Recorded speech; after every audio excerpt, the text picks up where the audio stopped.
Hello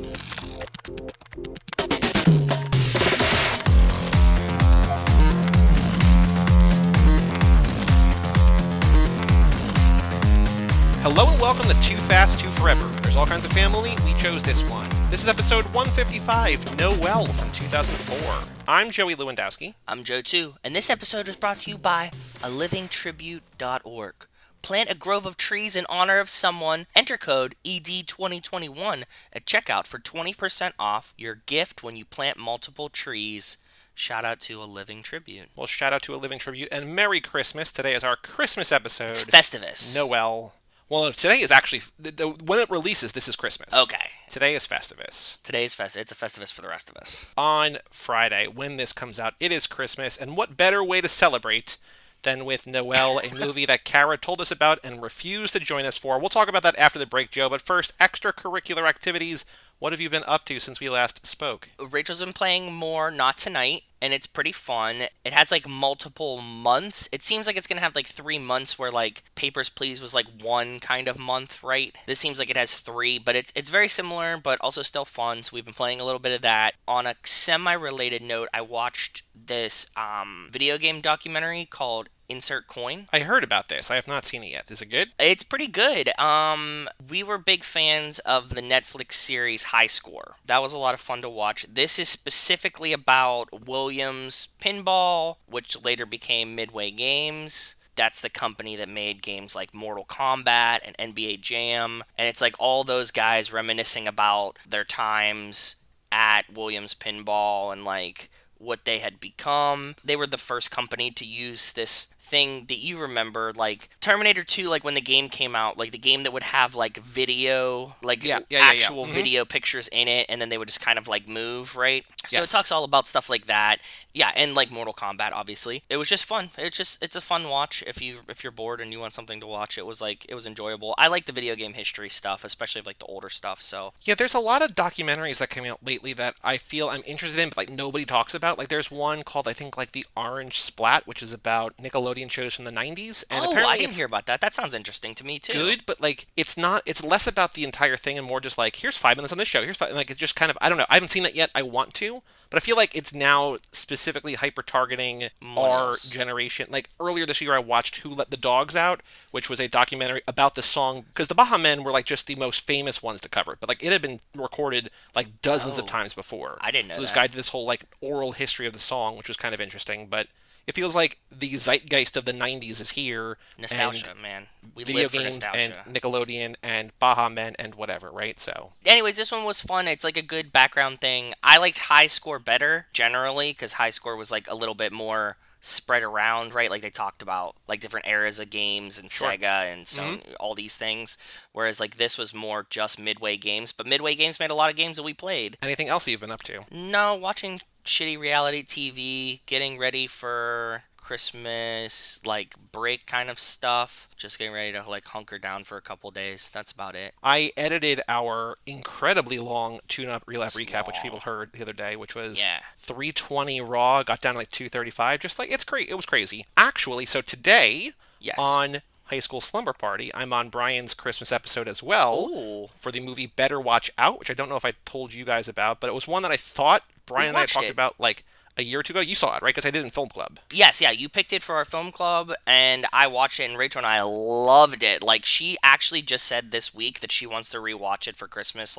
She really, really likes that movie. Yes, I'm ready to rewatch it too. I highly recommend it. You did a great pick on that one. Yep. Thank you. So we talked about that today on High School Slumber Party. And then also on Wednesday, this past Wednesday, I edited and put out, no, not Wednesday, Tuesday. Hello. Because today's Wednesday as we're recording. Yeah. But earlier this week, Mike and I recorded and put out an episode about Nicolas Cage's 100th movie, The Croods 2, a.k.a. The Croods A New Age. So Rachel was very impressed that you guys, she was like, holy shit, they already have an episode up. And I was like, well, what do you expect, lady? yeah, we recorded on Sunday, and then Mike had some computer issues. Normally I edit Cage, but while we're doing 2 of these a week, I'm like, hey, if you could do this, I would be very appreciative. He's like, no problem. And then he lost a bunch of progress on the episode he was editing, so I was just like, okay, I will to do this, don't worry about it. So I just put it out on Tuesday. It's good. Like, it's a fun movie. It's not great, but for what an animated sequel that is not straight to VOD, because it was in theaters, and I think it was one of the, if not the number one COVID era box office thing. Like, it won like 2 or 3 weeks in a row because, like, oh damn, nothing else is out. But yeah, it came out like in November there, and then they put it on VOD this past weekend. But for what that could be, it's a lot better. Like, it's a lot of fun. There's nothing bad about it.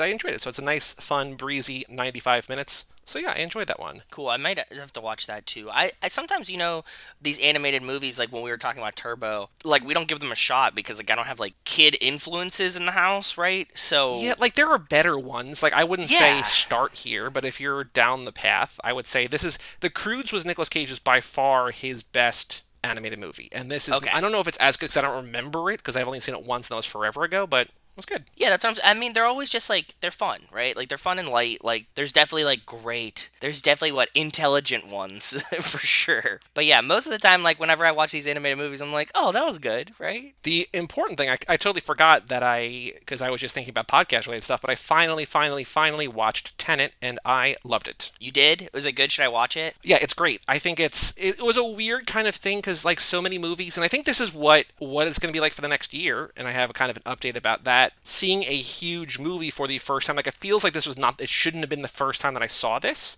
but I was watching it on my big ass TV. Like it just feels like, oh, this is a huge movie, because I think that's maybe like I didn't have a problem with it, but it was one of those things where people are like, I don't want to watch a movie at home. I'd rather see it in the theaters because it does make it kind of feel like, oh, this is just, it feels like a straight to Netflix movie. Not that that's a bad thing, but like I it get what doesn't you're have the saying. spectacle as it maybe should have. I don't know, but yeah, it's great. Yeah, that's a very interesting factor. Yeah.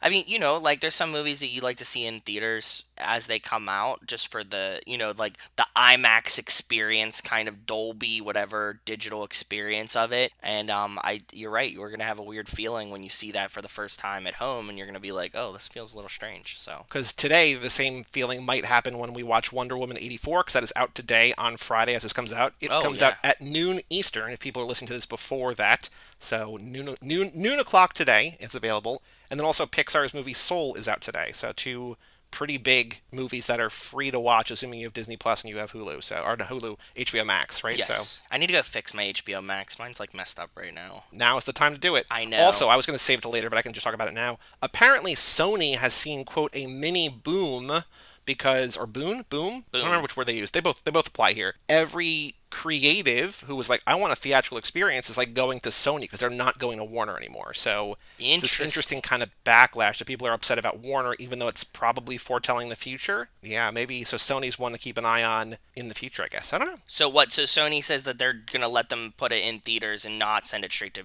DVD or Right. VOD. Yes. But I think, if you start a project now, like say $100 million movie, it's likely not going to come out until the end of next year anyway, just based on like the cycle of everything, right? So like, Yes. it would probably come out. I think it's more of like I trust you to do what's in the artist's best interest as opposed to whatever, right? So Yeah, that'd be interesting. Yeah. things to keep an eye on into Yeah. 2021 and beyond. We have a Patreon page here in the show, Too Fast.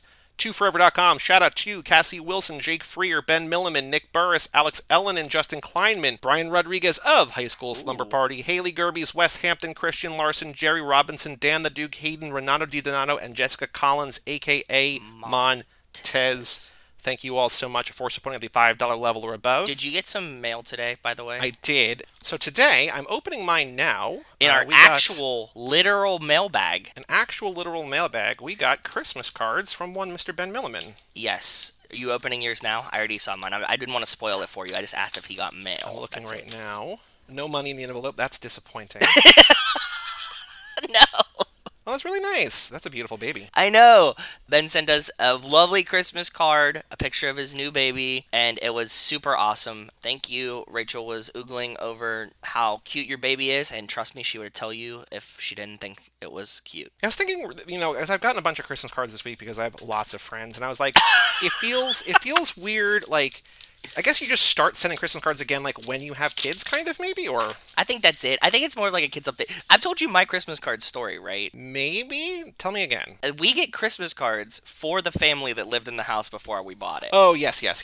And But this feels right up your alley based on your interest in, like, weird family wanting pictures. random pictures, yeah. Absolutely. And we now have like 6 years worth of Christmas cards from this family that keeps sending them to us. And every year we get it. Like when we got it in the mail last week, Rachel just like screamed, like I was in the bathroom. She was like, "Oh my God, it's here." And I was like, "What are you talking about?" She was like, "They sent us another Christmas card." And so like we have like the whole evolution of their children. It sounds creepier than it is. It's just that I really enjoy that they're just a family that I have no attachment to. And I get to like get their Christmas cards for no reason. It's awesome. That's very, very funny. I actually have another piece of mailbag for us, too. What? A real life mailbag. What is it? Cara asked me for my address like a week ago, and I was like, here you go. And like, that was all. Like, she just messaged me, and then, I didn't say anything else, and I wasn't sure what she was going to send me. I don't know if it was going to be like a thing or a card or whatever. So she sent me a note. Oh. It's to you as well. Okay. She said, it's on the front. It says Joey, or no, hello. It doesn't say my name on the front. That's terrible. It says 2020 crappy holidays. I'm going to send you a picture of this. It's the poop emoji with googly eyes. Okay. Stuck on there. So oh, yeah? Facebook. This is handmade, too. This is cute. Oh, yeah, no, she's very artsy. So she says, Joey, I'm sorry this year has been such a shit show. I hope you're able to find some light this holiday season. If not, here's something at the end of this very long tunnel. I can't wait to podcast with you again IRL after we finally get vaccinated. Stay fast.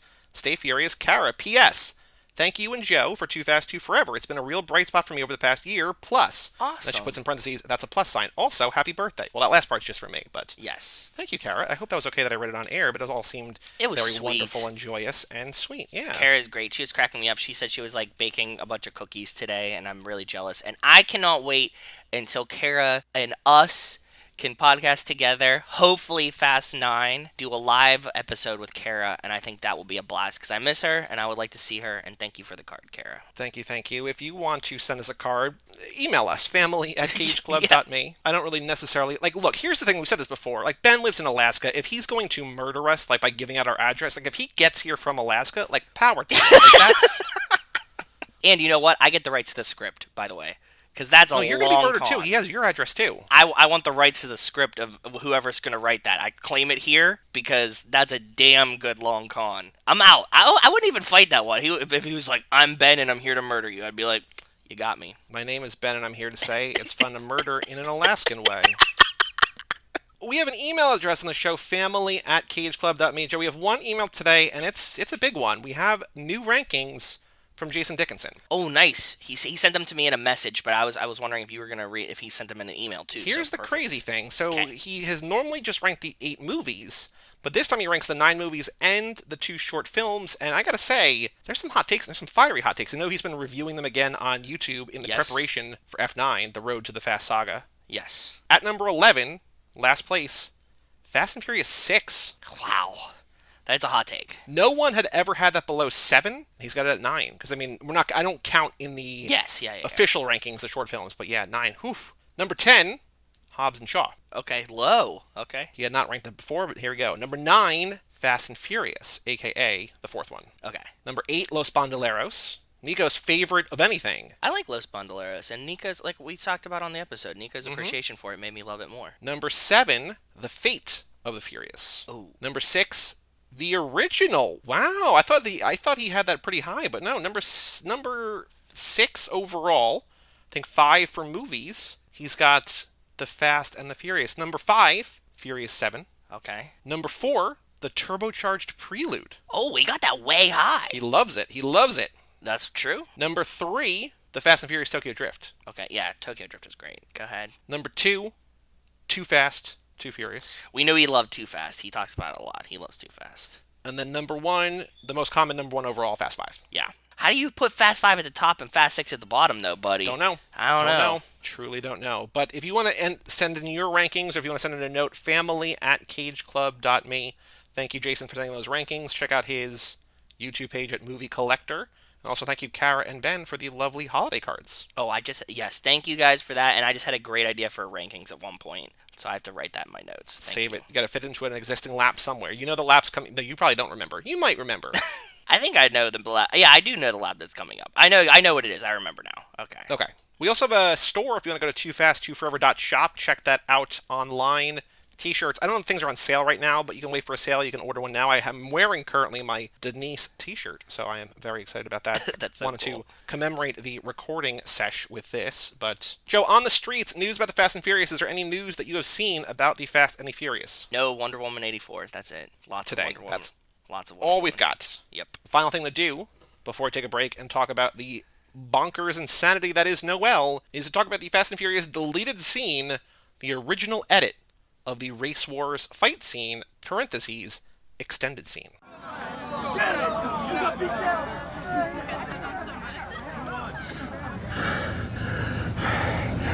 It's all on you. This is all on you.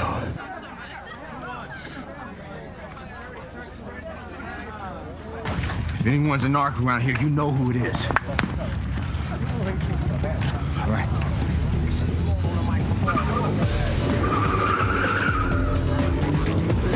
So in this deleted scene, following the fight between Dom and Johnny Tran at Race Wars, which we don't see in this scene, Johnny threatens Dom, seemingly promising vengeance and retribution. Brian looks stunned and confused. Walking away, Vince reminds Dom once again that he thinks Brian's a narc and a cop. Yes, which kind of takes the thunder out of it. Like, we know this. To have Vince say it again, it's like, come on, we knew Vince was right when he said it at the beginning. Something interesting I noticed is, because when you watch the movie, they don't have Johnny Tran's dialogue in it. They show his face, but you don't hear what he said. It always looked like he was saying something, so it's cool to know what he was saying. I mean, it's not meaningful, but it's cool to know. There's the upside that it's a mean line and it kind of sets up the end, as opposed to just like, why did he kill Jesse? Like, it feels like maybe an overreaction, but I also don't mind that he doesn't say anything. I don't know. It's a weird kind of like... I prefer the no dialogue menacing just face as opposed to the dialogue. Yeah, because as impactful and as devastating a loss as Jesse dying is, like, that's kind of,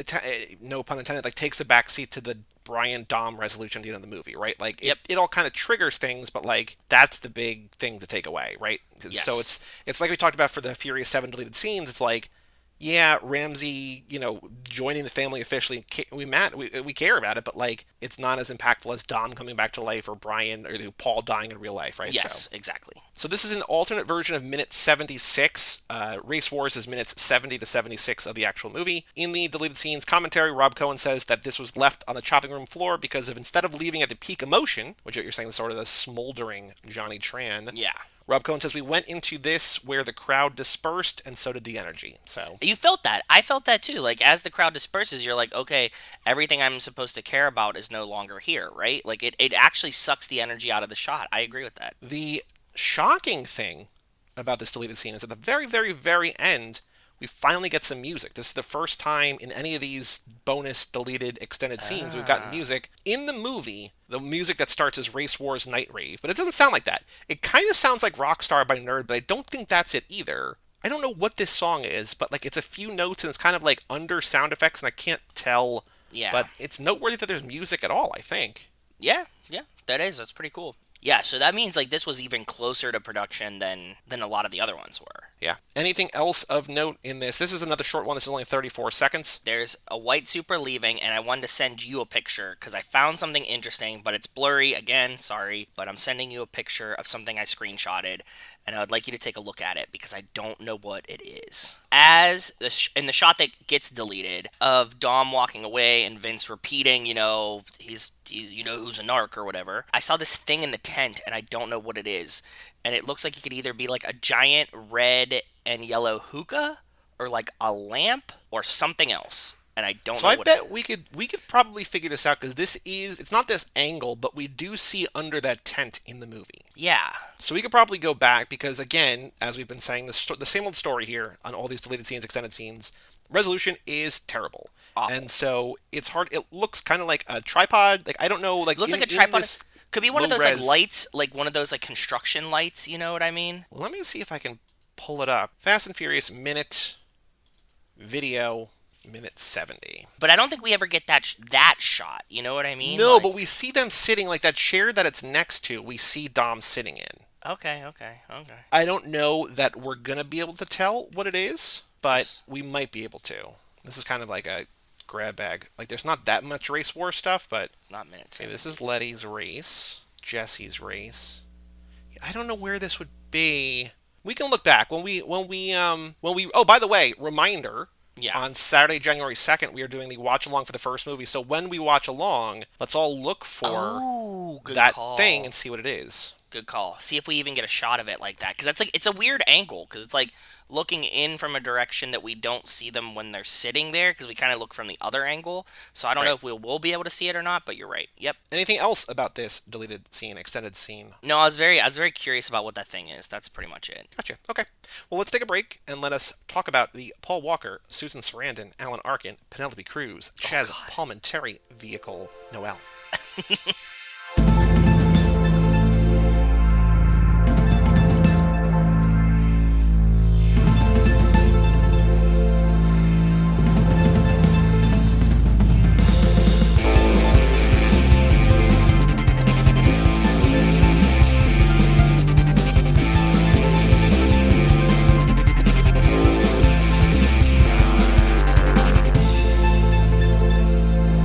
Welcome back to Too Fast, Too Forever. This is episode number 155, Noel.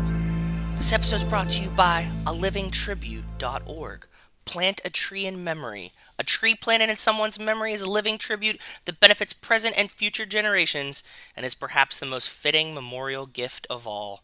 Shout out to alivingtribute.org. Well, shout out to A Living Tribute, and shout out, I guess, in a weird way, to Cara Gael O'Regan to bring us this gift on Christmas Day.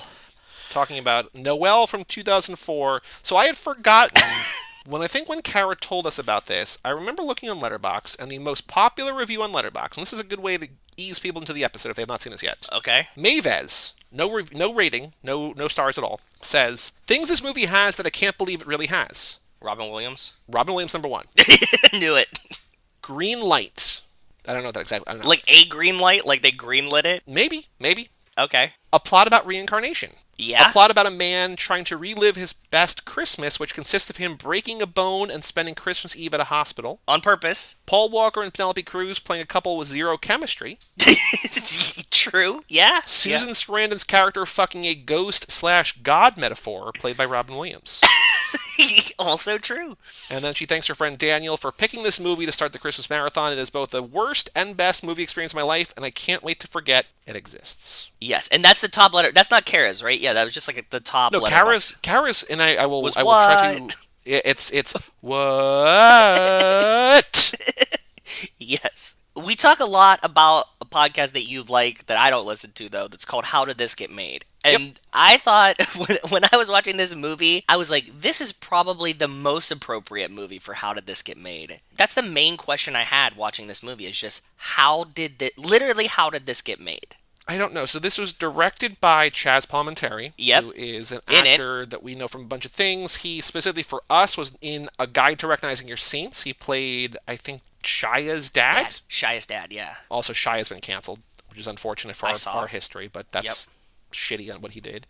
He's also, Chaz Palminteri, in the movie Running Scared, which we did not cover and probably will not, but that's the movie that was remade that Paul Walker was in. Oh, okay. Okay, so he had a little Paul Walker connection going already. But that's after this. So I was like, maybe that's how he got him... Because it's not like Chaz Palminteri is like an unknown quantity. Like, people know him. Yeah, so it's not like Paul Walker's like, hey, you should hire Chaz Palminteri. It's like, yeah, we know. I can see if that came out before this, and then maybe they bonded on set or whatever, like, he'd be like, hey, you want to be in my movie? And Paul's like, yeah, sure. But, like, this came first. Like, I don't think there's any connection there other than just, like, coincidence. Okay. Written by a guy who's, like, written no other movies, I don't think. I actually want to look up, because I didn't look up if he had done TV or not. Written by David Hubbard.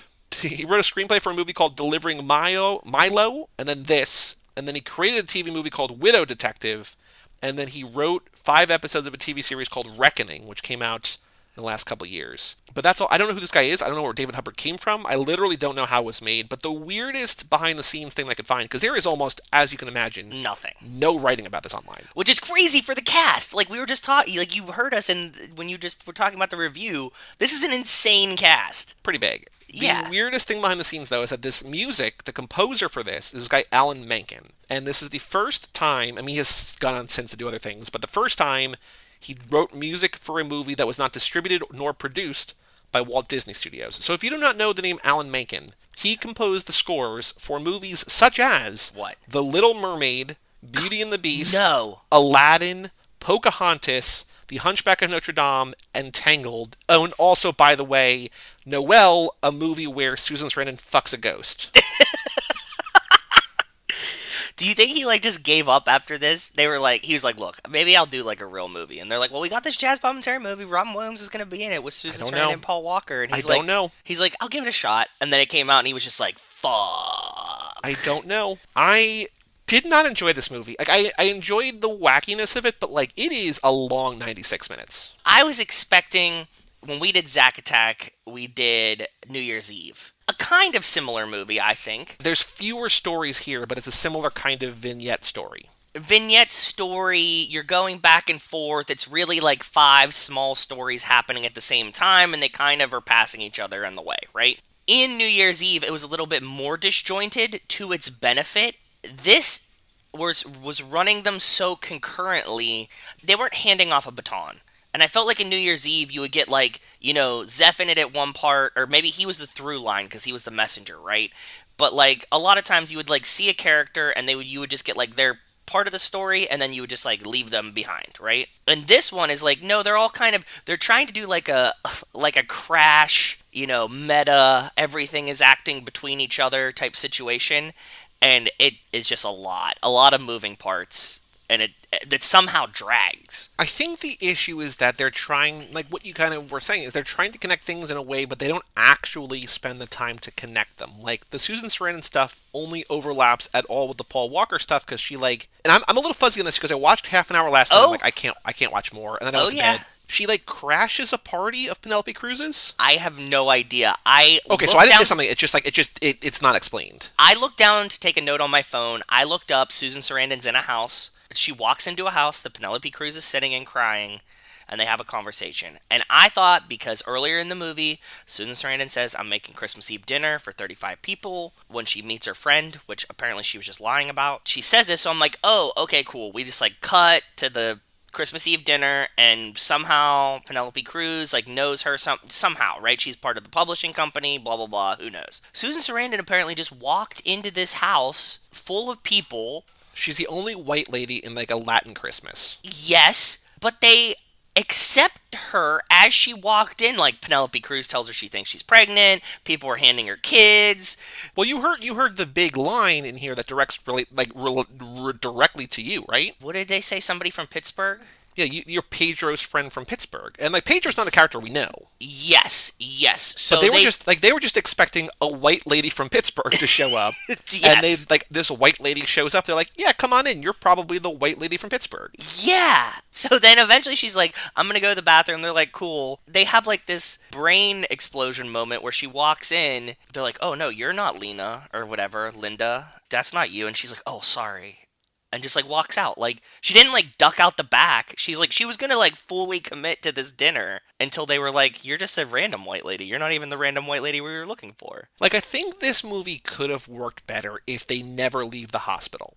Which I think New Year's Eve kind of tries to do with... New Year's Eve does it with Robert De Niro. But, like, they leave. Like, remember, because they go, like, oh my god, Michelle Pfeiffer and Zac Efron, they got that pool, like, the date at the pool. Like, they're all over the place. But, like, I feel like if they had never left this ER. Like, if the guy who wants to have a party in the ER shows up and then leaves and then comes back with a broken arm, like, we don't need to see him go to an abandoned, rundown theater, meet Chazma Palminteri with, like, crazy long hair and a crazy beard, who, like, breaks people's hands, and then he shows back up. Like, if we see him there, and then we see him leave, we see him come back with a broken hand, you're like, oh, shit, like, he did something dumb to be here. Like, we get that. We don't need to see, like, him meeting the devil. Susan Sarandon's there because her mother is dying, and she's like, she doesn't want to be away from her, right? But, like, she could go meet Robin Williams, who she thinks is, like, this just normal dude visiting his father. Turns out he is his father, or whatever, and, like, lying in bed, like, all losing hair and, like, looking really rough, worse for wear. They could go have their date or whatever, like, in the chapel or something. Like, all of this could take place. The cafeteria. The Yeah, cafeteria it of the would hospital. give more of a reason for like these kind of disparate stories to sort of work, right? Like Penelope Cruz is a nurse or something, and Paul Walker brings somebody to the hospital and like sees like another Yeah. nurse flirting with her. But like it just they're so disjointed in a way that never feels cohesive in a way that the movie really wants them to be. I agree. I think that if we would have set this as the doctor who's the cop from The Wire, I forget his name. Rawls in The Wire. Yeah, Rawls in The Wire. If Rawls in The Wire, who's like the doctor of Susan Sarandon's mom, if the movie was him as the main character, and we just keep like walking through rooms in the hospital, we could have had like a really nice situation where this might have worked better, and it would have left you pieces that would have been weird, and like maybe we could have left for a little bit to go see Susan Sarandon's house with Robin Williams, or we could have left for like a little bit here and there. But yes, you're right, if the hospital was more of the main setting, it could have flowed a lot better. Because the other big storyline, and storyline is very heavily in quotes, is every dude in this movie basically be like, "Yo, bro, I'm not gay. Who you calling gay? Oh I'm my not God. gay." Or on the other side, some like Brian Paul Walker. I don't even know his name in the movie. I just wrote down Brian. Mike. Seeing Penelope Cruz with somebody and being like, "Yo, why are you hitting on my wife?" And he's like, "Dude, I am gay." It's like, wait, what? Like that's the plot of Brian. Like that's Paul Walker's story. It's like understanding homosexuality. Which is pretty much his story in Fast and the Furious 2, right? Except this time he has a New York accent. A really, really strained attempt at a New York accent. It's a TV New York accent. It is 100% a TV New York accent, and it's not good. It's every some words. It's not bad, but it's not good. It's this weird kind of like, I see what you're doing, and like, it's not great, but I'm okay. Just go with it. Like, I think it's like, it's fine. There's bigger issues to worry about here. Yes. If the movie was perfect, other than this, it would have been a very glaring issue. In the sense that like you and I live close enough to New York that like nobody has a half a New York accent, right? Like nobody's like, oh, I pronounce some of the words like a New Yorker, but like the rest of them, I sound like I'm California. It's like no, you have the accent or not, right? Do you live on Staten Island or you talk like a normal person? Yes, that's what I'm saying. So it was like this very in between. But yes, I was very, very confused by the whole Paul Walker storyline, which is just dealing with homosexuality in the sense that he's like, I meet this guy because so the Paul Walker story is he goes. There's two halves of his story. The one that I'm focusing on is the diner half with the grandfather from Little Miss Sunshine. Alan Arkin. Alan Arkin, yes. One of the finest actors of our generation, or his generation, or whatever. I thought that he was like the Greek owner of the diner, but no, he's a waiter. He sees Paul Walker come in and starts like smiling at him. Mm-hmm. Okay? In uniform with his police partner. The two cops, Paul Walker and the other actor that plays the other cop, are chatting. Instead of them, he's like, "Do you recognize this guy? He looks like he notices. Like he looks like he knows you." And they're like, "Oh, he's making eyes at you." And I'm like, "No, he's not. It looks like somebody that you'd be like, hey, I've seen this guy before." So instantly, what did you have a thought of like who what this concept was going to be? Me? Yeah, did you have like No.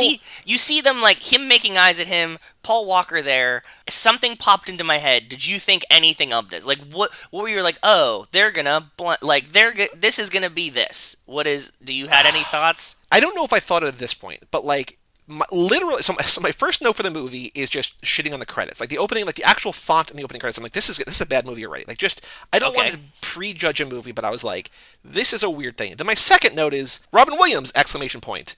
Is he a ghost? My first thought in this movie is Robin Williams is a ghost, which is right. Okay. So by that point, I'm already in my head like, oh, there's supernatural shit going on, even though it doesn't really reveal itself till the end. I think, at some point, I don't know if it's the diner or not, that Alan Arkin is the ghost of Paul Walker's Christmas future. Oh, that's good. I thought that it was going to be way more simple, and he was like, I thought he was going to be his dad. That, like, somehow Paul Walker doesn't have a father, or his father left. Okay. He recognizes him, he's looking at him, right, and the cops are arguing about if this very old man is making googly eyes at a young Paul Walker, because he wants to approach him for a date, and you're like, no. And then they're like, oh, yeah, but then Paul Walker's like, well, he would look at me. And the other guy's like, no, guys would look at me. And I'm like, you guys need to pick a side here. Like, you can't be homophobic and mad that the guy's not looking at you. So they're, like, doing this weird dance about that. And he comes up to him and he's like, oh, like, almond cookies, they're your favorite. Almond butter cookies. Yeah, Brian orders a coffee, and he brings a plate of almond butter cookies. He's like, hey, these are your favorite. And Brian goes, yeah, they are. And, like, drops it. Like, does not think a second thing about it. It's just like, yeah, you're right. Yeah, and like his partner's like, "Do you know this guy?" So I'm thinking like, "Oh, it's his dad, or maybe like an uncle, like an estranged uncle that got in trouble." Later on, we find out he did get in trouble with the law. So I thought that it was just like somebody that knew Paul Walker from a kid. He doesn't recognize the old man. The old man recognizes him from his childhood, and he's like, "We need to rekindle our family connection on Christmas Eve or Christmas," and that's what I thought they were going with. No. This is not what's happening. We find out later, he comes back to Paul Walker's house. The cop shows up with hookers. The other cop shows up with hookers to cheer Holly him up. and Mary, get it? Like, that's a literal, like, they're like, hey, you get it? Like, they're hookers with, like, seasonal Christmas names. But they're also, maybe unstereotypically for a movie, like, beautiful women. Like, I feel like generally, like, when you bring, like, hookers, like, on Christmas Eve, like, they're gonna be kind of, like, in a movie at least, like, kind of trashy. Like, I have zero experience in real life. I'm gonna say that right now. No, like, this is not from personal experience. But I feel like in a movie, like, they're like, oh, like, they're dirty, but, like, they're gonna have sex with you. Like, here, look at this, like, but, like, he brings, like, two legitimately beautiful women who, like, are ready to bone immediately. And Paul Walker's like, no, man, I'm here with the ghost of my Christmas future. Yeah, I'm here with this old man. Oh, but it is, you're right, at the end, it is the ghost of his Christmas future, right? That makes sense. I don't know. I didn't know what the fuck was happening, but when you just said that kind of makes sense. Because it's like the sun's there. So I think, okay, because I don't have an answer, but what we need to say is that when he's sitting down with Alan Arkin says, yes, finish this part. I knew you from the moment that I saw you.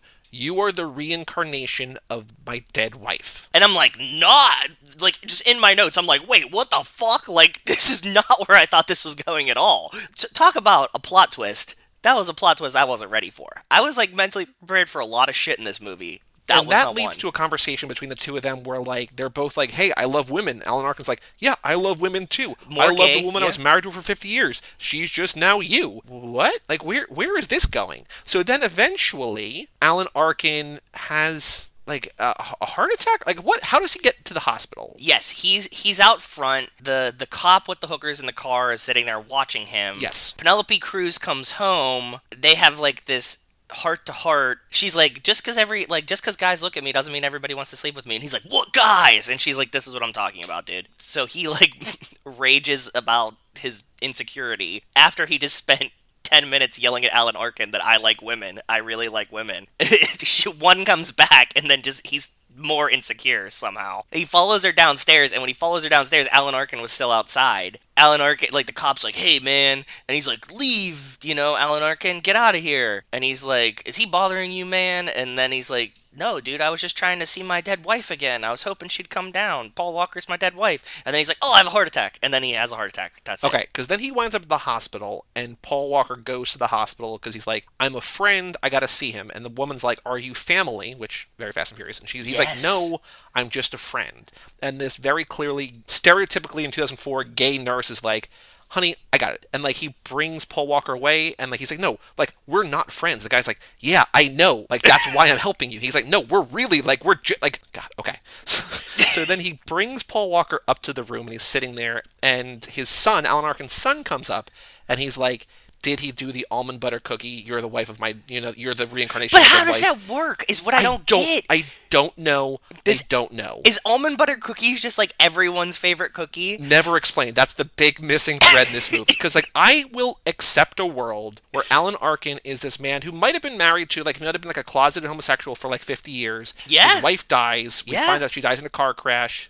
Very Fast and Furious. She had blue eyes. Brian has blue eyes. Paul Walker has the bluest blue eyes. You see the blue eyes. So there's the movie Origins, the letter I Origins with Britt Marling, where, like, it's all about reincarnation, like these very specific eyes, and, like, the eyes are actually the gateway. Like, that's, if you want an actual, like, kind of heady, introspective, like, coolish movie about that, do that. Don't do this. But, like, I will give this movie the benefit of the doubt that, like, Alan Arkin was married to a woman for 40 or 50 years. She dies, and he's finally kind of, quote-unquote, free to pursue men, which he wanted to be doing forever, and, like, society never allowed him or whatever. Much younger men, apparently. Yes. I'm okay with that, and I'm okay with him. Like, I think it's kind of funny and sad and sweet and, like, interesting that every Christmas around the time when his wife died, he misses her so much that he tries to pick up a new man, and he always uses the same line. And maybe sometimes it works. So, like, I get all that. That's cool. That's fine. Where do the almond butter cookies come in? Like, how does that work? I don't know.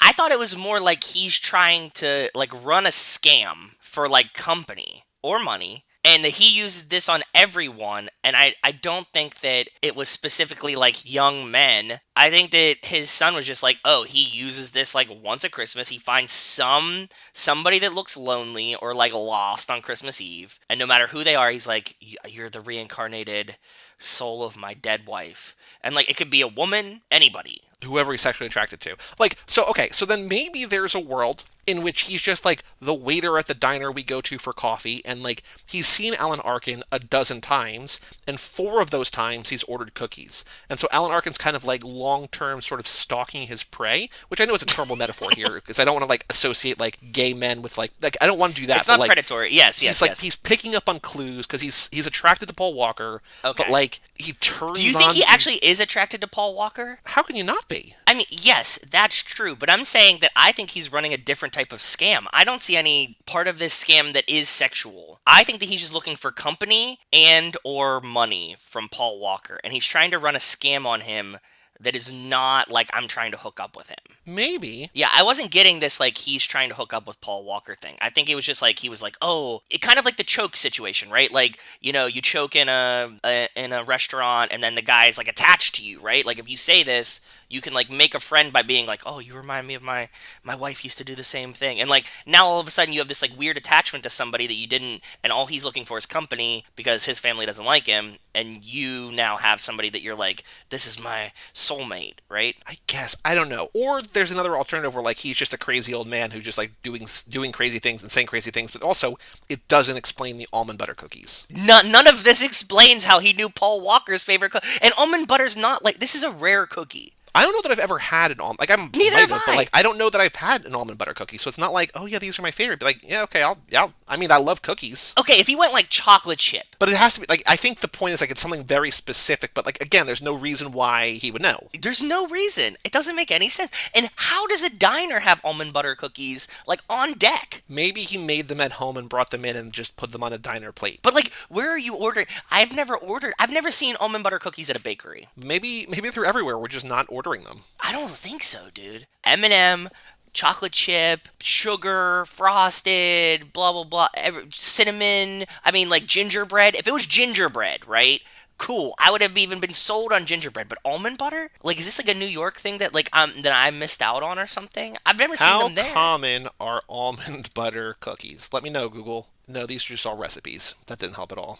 Yeah, I don't know, man. So the other half of Paul Walker's story, of Brian's story, is that he's engaged to Penelope Cruz, Yes. who is deeply in love with him, and he's so in love with her that she says too in love with her, because every time he sees her with another man, he freaks out and gets very angry and jealous. That's healthy. To the point where, like, we cut back to their apartment, and she's there with a guy, and they're decorating the tree, and, like, again, because it's 2004, clearly stereotypically gay, right? Yep. Like, dressed really nice, and with the hair all, like, it's just and like... decorating the tree. Yes. For her. What 2004 society thought a gay man looked like, right? Yep. It's just like, that's this dude. And I get that, like, we have the benefit of hindsight. We also know it's a movie, but, like, Paul Walker comes in and is just like, who the fuck are you? And pushes this dude without even, like, skipping a beat through the tree, essentially.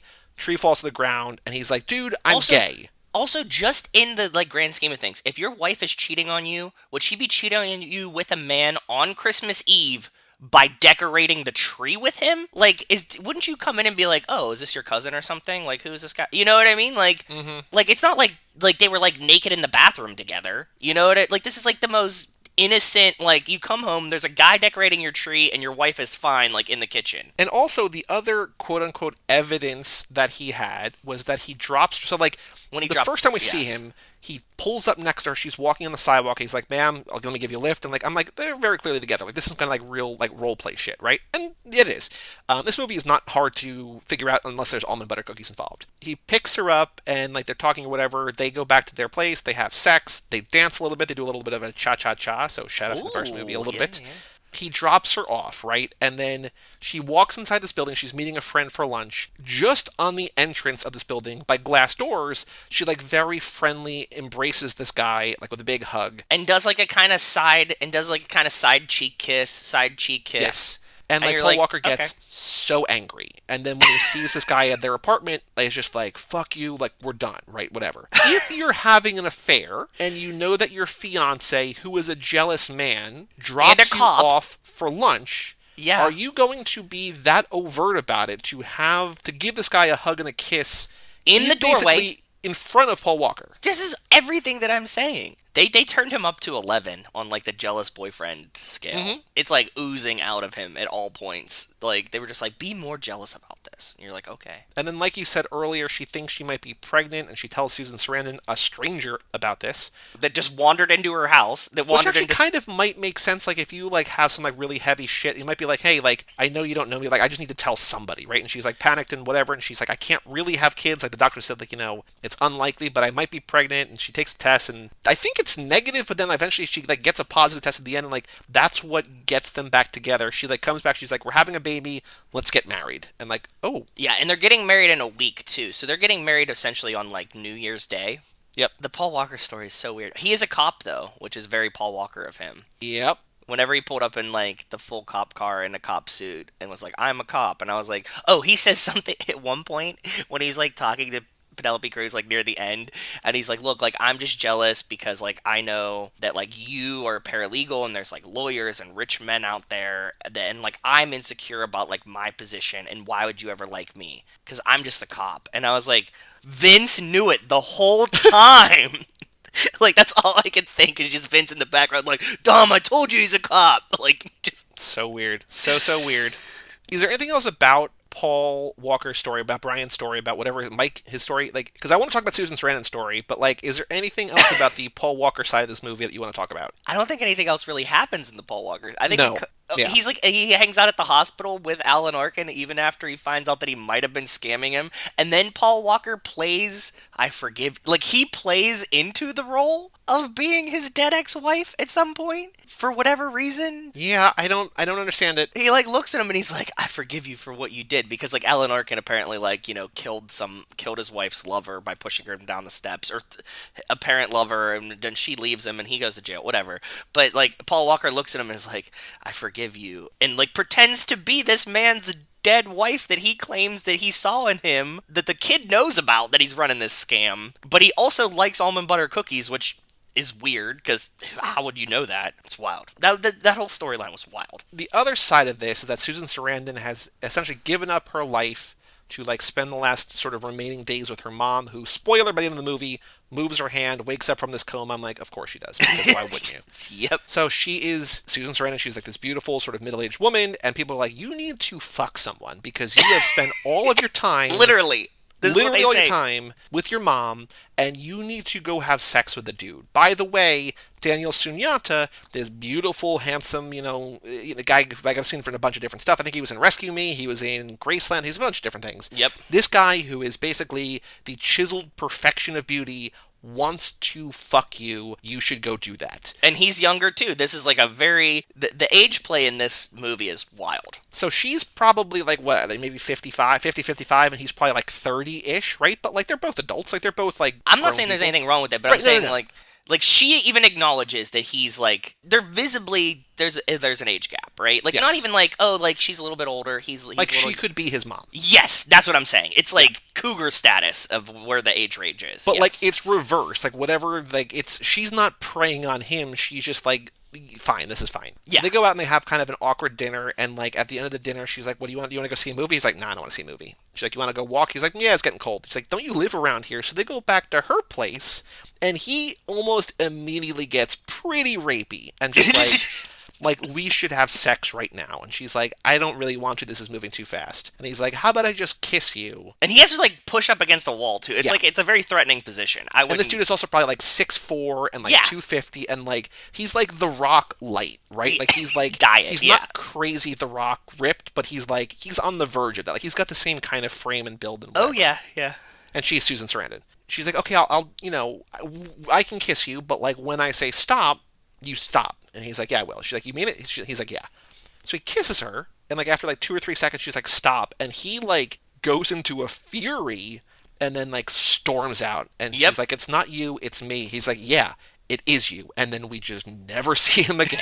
Nope, that was the end of that. Yeah, but that's not even the weirdest part of the Susan Sarandon story. No, that's like the normal part of it. This is the normal. We're building. Also, who goes on a date on Christmas Eve? This is Christmas Eve, right? Yeah, because the kid broke his hand. Yes, yes. This is all on Christmas Eve. This is Christmas Eve. So she has a date on Christmas Eve that she made that day. Mm-hmm. Asks him if he wants to go see a movie on Christmas Eve. Stumbles into a random house, and then winds up back at the hospital seeing her mom. And then also, let's not forget, goes to an open mic storytelling moth-like competition. Oh, God. Where they're like, tell us why you hate Christmas. Like, that's the theme of the night. Like, we're all miserable people who hate Christmas. We're all here because we don't want to celebrate the holiday. We don't have a family, whatever. Tell us why you hate it. And she tells this terrible story about how, like, she was married or had a boyfriend or whatever, and they had a kid, and the kid was beautiful, but the kid was born stillborn. Yes. And, like, it's this devastating, gut-wrenching story that, like, essentially, she had tried to do the quote-unquote normal thing, like what she's supposed to do. Yeah. Have a husband, have a kid, whatever. Kid died, she split up, whatever. Like, you see why she's alone. And then some guy in the audience is like, cool, lady, but what's that have to do with Christmas? And it's like, very obviously, as she says, because it happened on Christmas, and the whole room goes silent. And it's like, fuck, like, of course it did. Like, why would... Yes, that's But also, you don't hear a woman tell that story and then be like, yeah, but, like, off topic, bitch. It's like, exactly, yes, that too. That's what I was saying. Wrap it up here, lady. The craze. So that's all on Christmas Eve, too. Then she goes to kill herself. She, like, goes to the river and, like, gets up on the ledge. Well, she goes to the hospital first. She goes to the hospital because she wins the tree for shittiest Christmas story. Because now you have to give her the tree. She won the prize, obviously. Duh. And she's also drunk. She's drunk and she's at the hospital drunk. We stumble into Rawls, like, asking her mom permission to date her daughter. Like, you're like, oh, wow, an age-appropriate man that's a doctor, that's caring for your mom, and apparently likes you. And she's like, I'm drunk. And he's like, cool, bye. Just, like, leaves. Nothing to come of that, right? And she tries to plug in this tree that she won, and it won't light. So she just smashes it and then goes, go ahead. Yeah, so she goes to the river to kill herself, and she gets up on the ledge, and all of a sudden, Robin Williams is there. It's like, yeah, of course he's a ghost. Like, if he's not a ghost, if you're not surprised by now, like, at the end, I was like, is anybody surprised he's a ghost? So he shows up and, like, effectively talks her off the ledge. By telling her that he's a priest that quit the priesthood. Yep. Because he stopped believing in God, and talks her off the ledge, and then is like, let's go bang. Yes. And so they go back to her house or his house or somewhere, and she's like, all I want to do is make it through the night. And, like, they're counting down, they're watching the Yule log, and they're just, like, having, like, an old people, like, not old people, but, like, you know, an old people, just, like, a very calm, like, not getting pressed up against a wall and almost getting raped by a chiseled dude, right? Like, it's just like, this is a very peaceful Christmas Eve. They make it through the night, they have sex. She then goes to the hospital the next morning. Well, she wakes up. Wait, you missed it. She wakes up and she finds one of the most beautiful fascinations in this movie is a cross chain. A silver cross chain left behind in the bed. I mean, if that's not Letty and Dom, I don't know what is. But go ahead. So then she shows up to the hospital again. Before she goes to see her mom, she goes to Robin Williams' room. Or she's like, hey, you know that old man in there? Like, he always has, like, this, his son visits him. Like, you know, I'm looking for him. And very classic Twilight Zone, like, no one has ever visited that old man. There's no one by that name. Actually, that name is the old man. And she goes in there, and it's Robin Williams with his full hairy arms and, like, no hair on his head. Like, just, like, patchy hair. I'm like, this is, like, a horrific makeup job. Yep, very bad. Oh, my God. I did fuck a ghost. And then goes back to her mom's room. Dr. Rawls from The Wire is in there and just, like, talking to her mom, like, do you think, again, mom in a coma, do you think your daughter will go out with me? She's so beautiful. I'm in love with her. I want to marry her. He's like, oh, I was just saying things, like, you know, just talking to people.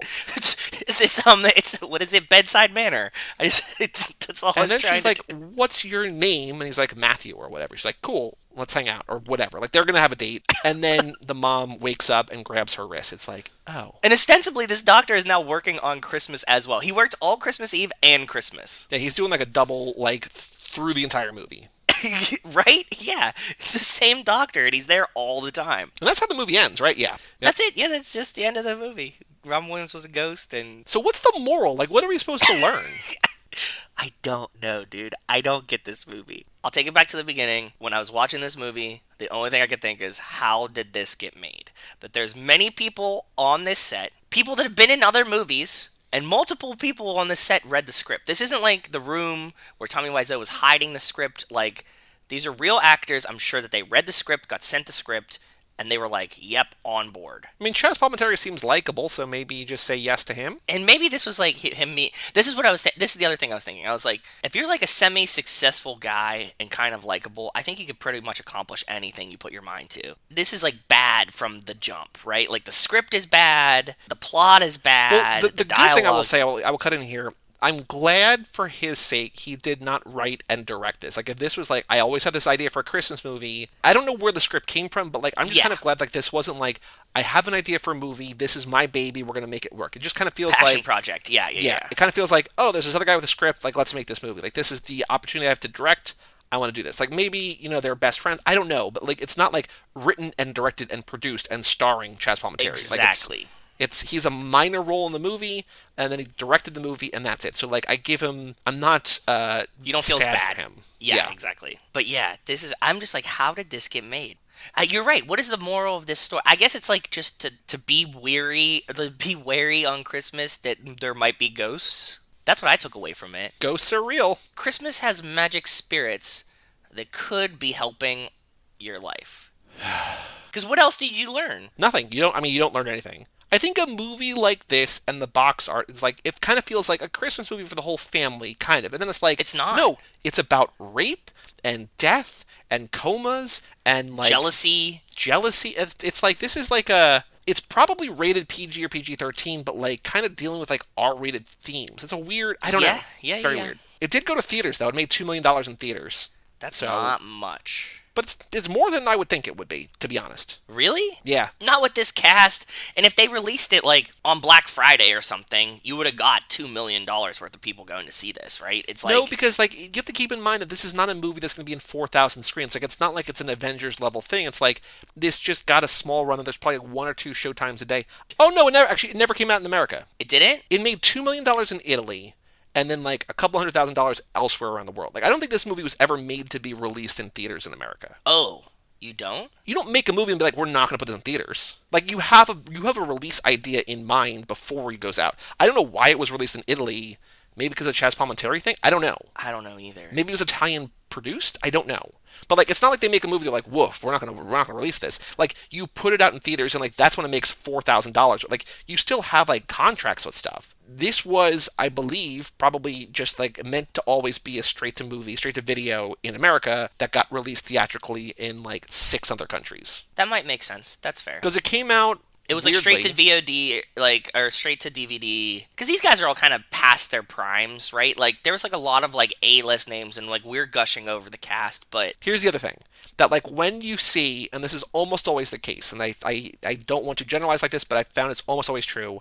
When you find a movie that has like 4 or 5 or 6 or 7 people, you're like, holy shit, how are all these people in the movie, and I've never heard of it, the movie is bad. Yes. Like, if those people were in a movie that was good, everyone would know it, because it's like, oh, look at all these people. But it's like how are 8 of my favorite alt comedy people from LA in the same movie that like I've never heard of? Oh, because it's just not very funny. Like, whatever happened, it just didn't work. And they don't bury it, but like they don't really release it. If this movie were good, you'd be like, oh yeah, cool, it's the Susan Sarandon Alan Arkin movie or whatever, right? Like, No, it just, you can get people in a movie, like you can get names if you pay them enough money or like pull enough strings or have enough favors. But I wish there was more, but there's no information. But it never, as far as I can tell, never hit theaters in the U.S. Weird, man. There's something about a 48-hour trial DVD, but I don't know what that means. You can buy a DVD and it self-destructs in 48 hours? I don't know. I have no idea. I don't know either. The only interesting tidbit on IMDb about this was that this movie shot in Montreal, but it takes place in New York. Susan Sarandon was living in New York, and so every time when she needed to shoot, she would fly from New York to Montreal. It was a 45-minute flight. But one time, there was a blizzard, and it took her 14 hours. Can you imagine being like, yeah, I'll be in your movie, but I'm going to live in New York. I'm just going to fly there every day. Fly me That's there. crazy. I think Susan Sarandon's big enough to do it, but yeah, that's pretty badass, But right? is she flying private? Like, is she like, how bad for the environment her flights were to make this movie? I think she probably had like a nice business class flight. She probably like flew first on like Air Canada or United, and there's a direct flight from New York to Montreal. Because she's like doing it like every day, right? So do you have any other thoughts about Noel? We didn't get to mention, we like talked about the shot, but like the only thing that I want to add is when her and Penelope Cruz go to this bar to do the shitty Christmas story time, she Penelope Cruz goes, I honestly don't know if I'm pregnant. And Susan Sarandon looks at her and goes, well, you have to take a test to find out. Like, she, Yeah. like, explained being a woman to her, and I think that's one of the most beautiful lines I've ever seen in a movie. That, like, somebody got away with writing this dialogue and convincing them to perform it like that. It was great. Like, she had to explain pregnancy tests to a woman who... It does feel like a lot of this movie was written by a person who's never interacted with other people. Yes, that's what I'm saying. So, so that was, like, one of the glaring, like, one of my favorite ones that came out of that. All right, let's watch the trailer. I don't know what this is going to be. Ooh. It's 2 minutes and 5 seconds long. Noel trailer uploaded by Popcorn Flicks in 2014. So a decade after this movie came out, Popcorn Flicks was like, we should really put this trailer up. 152,000 views. Okay, I'm ready whenever you are. Give me 3, 2, 1, play. Rose Harrison? I haven't seen you Rose since high Harrison. school, I'm sure. Tell me everything. Oh yeah, and this lady lived in Hartford too, which was funny to me. Brittany and Ashley. Oh, and she's lying about her family and lying like she's like, I'm a normal person.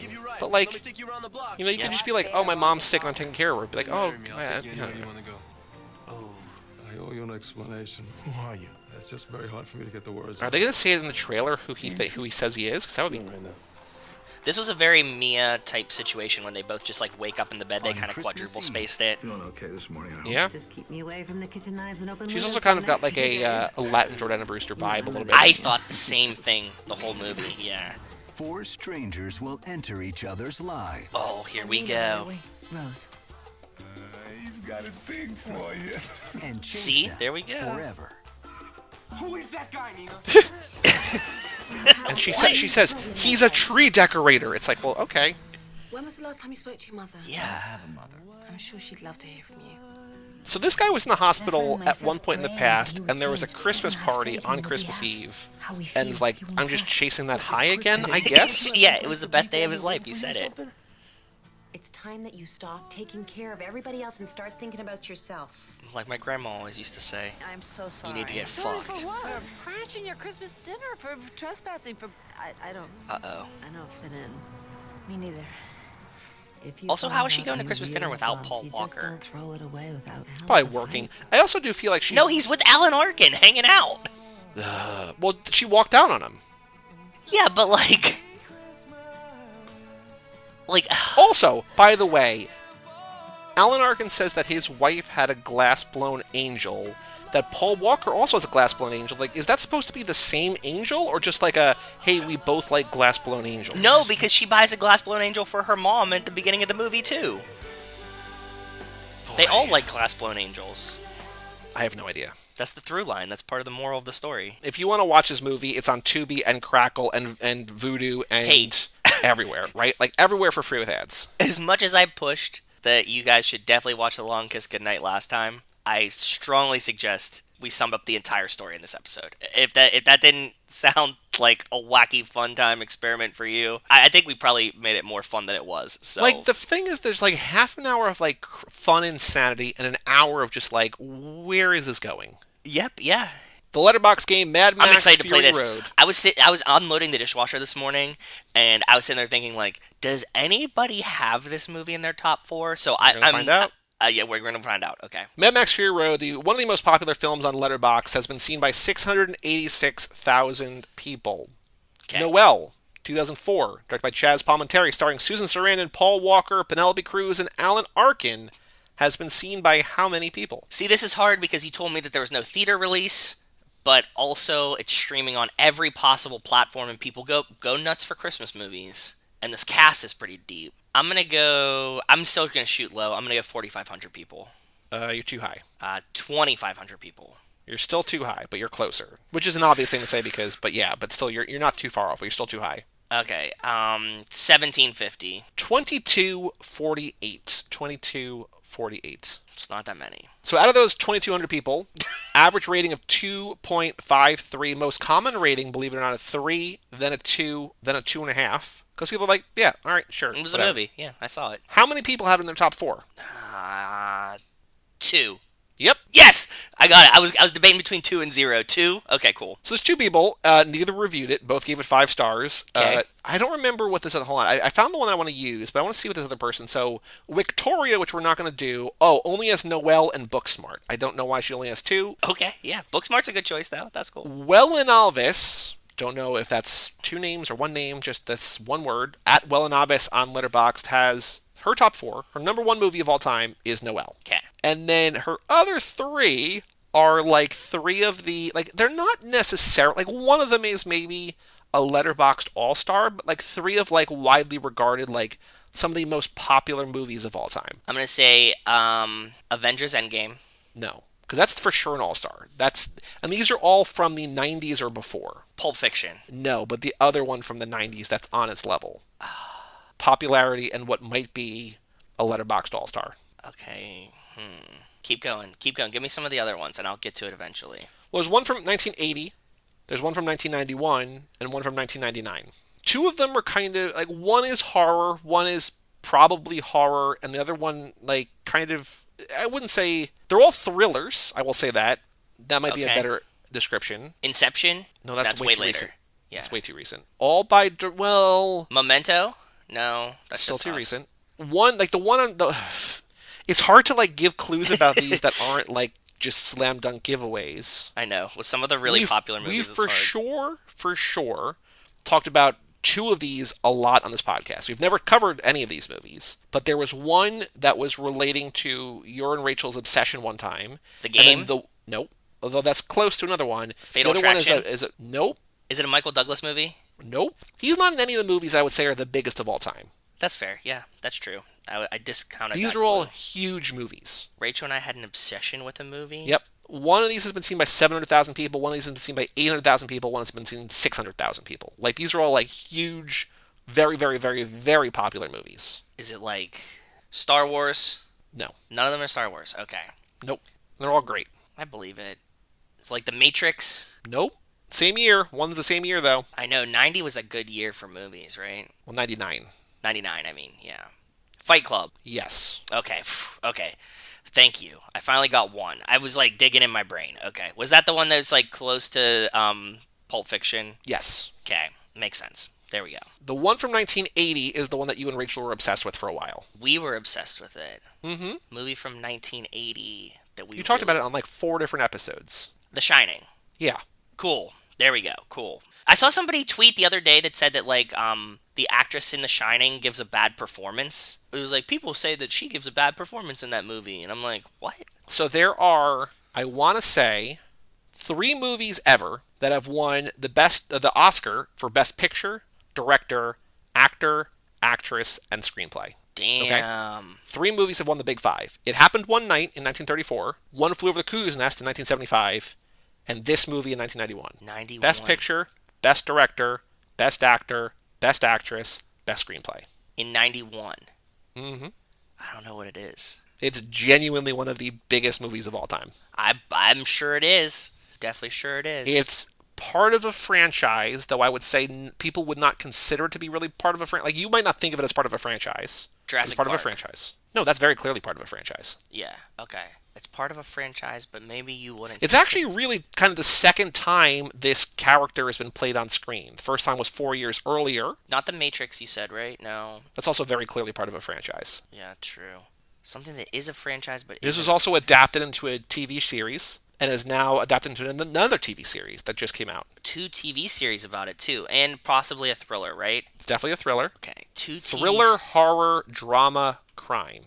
Oh, also... Fargo? Is it Fargo? No, that's 96. Also in this movie, But it didn't win Best Picture and stuff. Okay, go ahead. Tanner from The Fast and Furious is in this movie. Tanner's in the movie? It's his most famous role. I can't think of it. I don't know what this is. The Silence of the Lambs. Oh God, fuck! I love Silence of the Lambs too. Yeah, you're right. It's hard to give clues about that without like being like Hannibal Lecter, you know? Well, I Like, gave you so many clues. You did. You had all the clues, Mr. Police. You're absolutely right. I get it. You did a very, very good job. I couldn't think about it though. But yes, I fucking love Silence of the Lambs too. So it's part of a franchise because there's Red Dragon, there's Hannibal. Yes, Manhunter yes, was you're right. first, but it's not really part of a franchise, but it's still part of a franchise, kind of. Yes, you're absolutely right. I agree. Or maybe Yep. a series is a better word than franchise, but You should have been like, what's the actress's name in it? What's her name? I forget. Jodie Foster. Should have been like Lady from Panic Room. Yeah, if I'm just going to give you an actress, like that's too... I gave you so many slam dunk clues. Like, Oh, I know. It was the last movie to win the Big 5. Tanner as Buffalo Bill. Like, Yes, you're right. You're right. Fuck, I forgot Tanner's Buffalo Bill though. we've talked about that a couple times as lap. I forget. All right. Next week, we have 2 episodes, of course. Okay. First up, on Tuesday, we have a very special episode that I'm not going to go into more detail on. That's on Tuesday. Very special episode. And then on Friday, we are effectively ending the lap with Jacob's Ladder from 1990. You've never seen Jacob's Ladder, right? No, never seen it. The week after that, we're going to be doing Spiders to Sahara, so the lap's still going on, but effectively, like, Jacob's Ladder was going to be the end of the lap, and then, they're like, hey, here's more Spiders. They're like, cool, okay, we're going to put it at the end of the lap, whatever. So next week, very special episode on Tuesday, and then Jacob's Ladder on Friday. But Joe, any other thoughts about anything we talked about Noel? It is Christmas Day today, if you want to say anything to the listeners. Merry Christmas! I hope that you guys all have a great Christmas. You're all family to us. Probably don't watch Noel. Yeah, watch The Long Kiss Goodnight. Yeah, much better movie. Do that. For all things Too Fast, Too Forever, you go to cageclub.me, facebook.com/TooFastTooForever, or at TooFastTooForever on Twitter and Instagram. Email us, family@cageclub.me. Come back next week for a very special episode and Jacob's Ladder. Check out our Patreon page at TooFastTooForever.com, our store at TooFastTooForever.shop, and just send us an email, family@cageclub.me. Yeah, what'd you get for Christmas? Send us an email. I'm Joey Lewandowski. I'm Joe too. And we'll tell you all about it When we see you